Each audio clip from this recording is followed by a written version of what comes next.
Hello, this is the luckiest maths teacher in the world. Thank you so much for tuning into this video in which we will look at direct proportion. So two variables, usually we call them x and y, are said to be in direct proportion if one is just a multiple of the other. If two variables x and y are in direct proportion, the equation that links them is y equals kx for some k. K is just a constant here called the constant of proportionality. If you were to graph the relationship between y and x, it would be a straight line through the origin. So let's look at an example. Let's say I travel away from home at 40 kilometers per hour. So what if I start from home? Well, then the distance I am from home is just 40 times t, where t is the number of hours. Here, d is like my y variable and t like the x variable. It doesn't actually matter what you call them. So you can see this line here is of the form y equals kx, or d equals kx. 40 is the constant of proportionality. But what if I started my journey 10 kilometers from home? Well, in that case, the distance I am from home would be 40 times the number of hours I've traveled plus 10.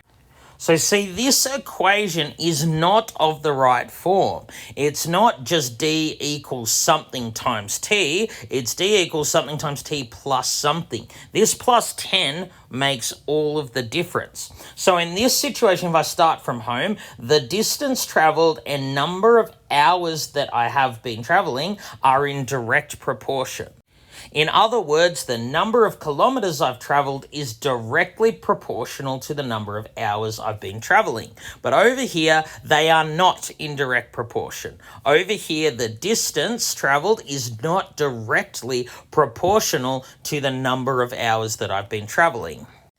So let's look at this example a little more closely. So let's say I've been traveling for 3 hours, I would be 120 kilometers from home, pretty easily. If I double it to 6 hours of travel, I'm 240 kilometers from home.